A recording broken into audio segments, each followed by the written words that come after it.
Warahmatullahi wabarakatuh. Salam dan bahagia Bapak Ibu Guru Penggerak.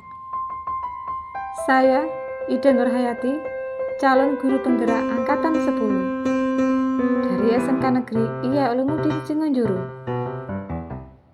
Di video ini saya akan memaparkan kesimpulan dan refleksi pemikiran Ki Hajar Dewantara pada modul 1.1 koneksi antar materi. Pendidikan dan pengajaran tidaklah sama. Pengajaran adalah bagian dari pendidikan. Menurut Ki Hajar Dewantara, pengajaran adalah proses pendidikan dalam memberi ilmu untuk kecakapan hidup anak secara lahir dan batin.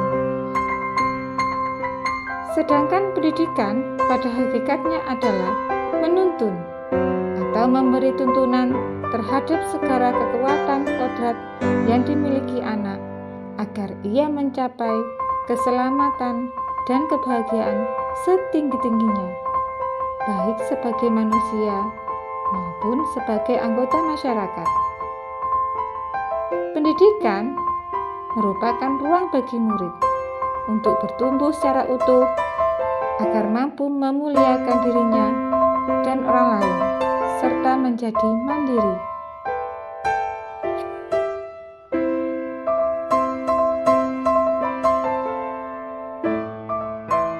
Sebelum mempelajari modul 1.1 tentang pemikiran Ki Hajar Dewantara, pembelajaran yang saya lakukan hanya sebatas mentransfer materi pelajaran saja. Saya menganggap ketuntasan dalam menyampaikan materi lebih penting daripada memahami karakteristik murid. Biasanya, saya hanya melihat nilai dari aspek kognitif saja. Misalnya, saat mereka mengerjakan tugas atau ulangan harian.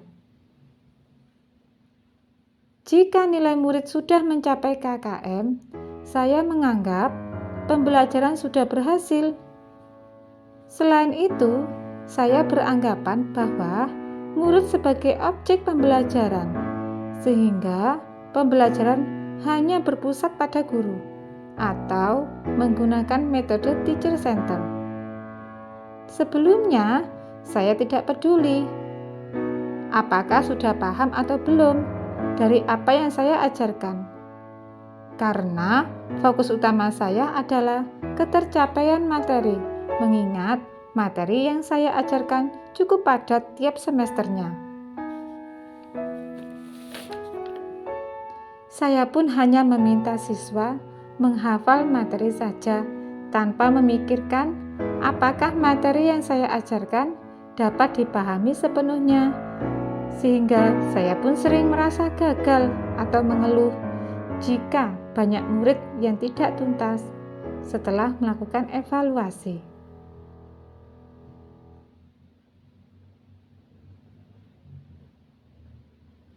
Namun, setelah saya mempelajari modul 1.1 tentang pemikiran Ki Hajar Dewantara, saya menyadari apa yang saya pikirkan dan saya lakukan selama ini tidak tepat.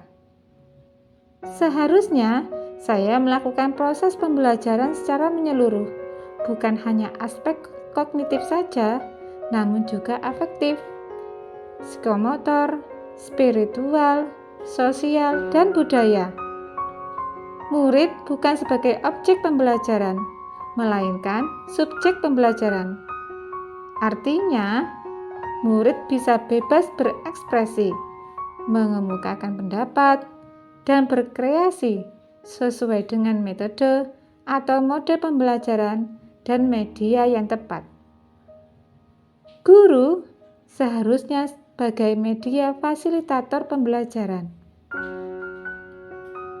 Guru pun harus ikhlas penuh kesabaran dengan segala ketulusan hati agar terwujud pembelajaran yang menyenangkan dan berpusat pada siswa. Selain itu, saya harus mempelajari karakteristik murid.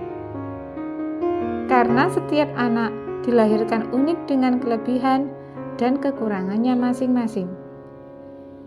Saya harus menghargai setiap karakter murid. Berikan kesempatan murid untuk tumbuh sesuai dengan kodratnya.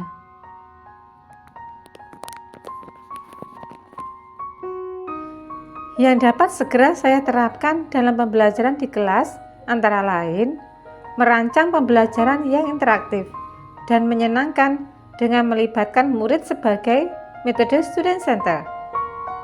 Berikutnya, saya akan menerapkan pembelajaran abad 21 yang sesuai dengan pemikiran Ki Hajar Dewantara, yaitu berpikir kritis, kreatif, komunikasi, dan kolaborasi, dan berpegang teguh pada konsep memerdekakan anak. Pembelajaran tidak lagi menuntut, tetapi menuntun, karena tugas guru memberi tuntunan atau arahan yang baik pada murid, berusaha menjadi teladan pada murid. Selanjutnya, saya harus mengenali karakter dan latar belakang murid dengan menjalin komunikasi yang baik. Semoga video ini menginspirasi bagi Bapak Ibu pejuang pendidikan. Salam dan bahagia, Bapak Ibu guru penggerak. Wassalamualaikum warahmatullahi wabarakatuh.